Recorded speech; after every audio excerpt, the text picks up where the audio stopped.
Hey guys, Level Cap here. Today we're taking a look at the brand new Battlefield 1 map that just came out on the CTE. Now there's something I really appreciate about this map right off the bat, and that is the limited vehicle gameplay. They didn't just cut out vehicles entirely, they allowed one tank per team, an armored jeep per team, and then a few cavalry units. But beyond that, there's not much vehicle gameplay, and this creates a much more interesting balance between infantry and vehicles right now, where your vehicles are so valuable that you only get one of them, and if you lose it, well then it's all up to the infantry.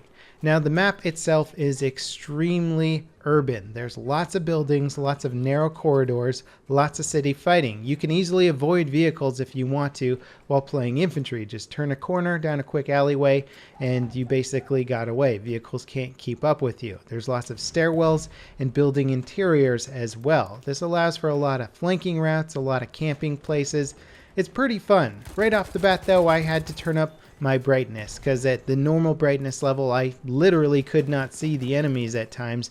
In addition to that, the muzzle flash from my weapon made it almost impossible to track people while I was shooting at them. So increasing the brightness helped a lot. I think DICE will probably have to sort of tweak the lighting quality of the map, otherwise most players I feel are just going to crank the brightness so they can see stuff. Now again, the map is in its early stages of development. There's a lot of areas of the map that just don't look finished at all, a bit unpolished, and that's fine. It's mostly about layout right now, how the map plays out. I do enjoy the layout. It's very symmetrical, kind of a cross pattern or an X pattern, if you will, with the flags.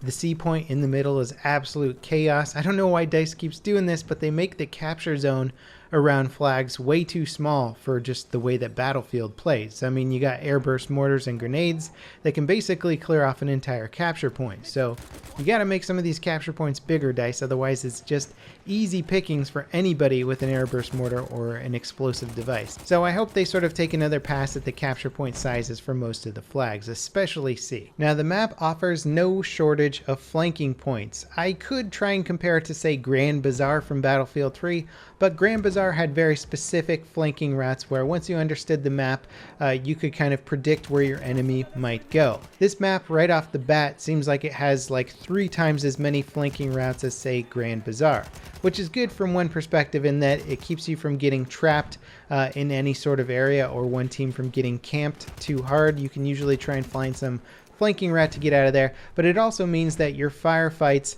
the longer they last, the bigger the chance that someone's just going to flank around and shoot you in the back. And I was doing that a lot, engaging in alley firefights with enemies, and when our team was getting overwhelmed by numbers, I couldn't just hold them off in an alley. They would eventually just flank around behind me, it wouldn't take too long, and shoot me in the back. And so that became kind of difficult, and I had to start playing around that, where it's like, okay, instead of holding down firefights, I'd have to engage and just run away because the flanking mechanics were so freaking strong. Now I noticed in the comments while playing that a lot of people were complaining that the map looked a little bit too much copy and paste, both from other Battlefield maps and just the map in general. Has a lot of similarities. Depending on what side of the map you're on, you might get lost or have a hard time figuring out exactly which part of the map you're in because the buildings themselves all look kind of the same. And there's sort of a historical problem with that, is that depending on where you're playing in the world, a lot of the buildings and architecture would have looked extremely similar to each other. So in that way, I think DICE is being somewhat accurate with it. And then in addition to that, because the map hasn't really been polished yet, we don't have a lot of visual details and flair to distinguish other areas of the map. So it can be very confusing, or it can feel like you're running in the exact same part of the city that you were on the entire other side of the map. So I understand the sort of copy and paste mentality. It does look very similar to other Battlefield maps that we've had before, and even though the city is kind of sizable, a lot of it looks the same. Hopefully that can be polished out of it at a later date when they start adding more flair and detail, but it's sort of just an issue with the architectural design of the times as well. Also, the fact that it's at nighttime means that a lot of things are going to look very dark and kind of bluish, so you're not going to be able to differentiate things with colors quite so much. Now, when playing in a 64-player game, the action seemed constant and intense all over the place. However, when I played in a 32-player game, or rather a not full server, there were so many flanking routes that we ended up running around the map a lot and just totally missing the enemy. So there's there's so many ways to get from point A to point B, the chances of you running into the other guy running across your same path are just not going to be that high. So you might miss a lot of the action unless the server is totally packed full.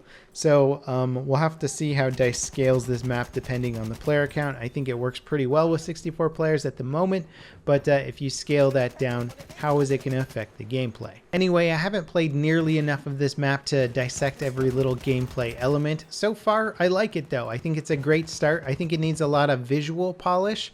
I'm concerned that the nighttime setting is a little bit too dark and is also going to make the city look a little bit too repetitive. As I mentioned before, you can't really bring out the colors as much at night. So I'm curious to see what the artists do with the general color palette of this map, as it definitely needs a little bit of work. Anyway, that kind of wraps it up for this first look at the new nighttime city map. If you want to check it out for yourselves and you have premium, you can check it out on PC, of course. And as always, thanks for watching, guys, and I'll see you next time. This is Level Cap signing off.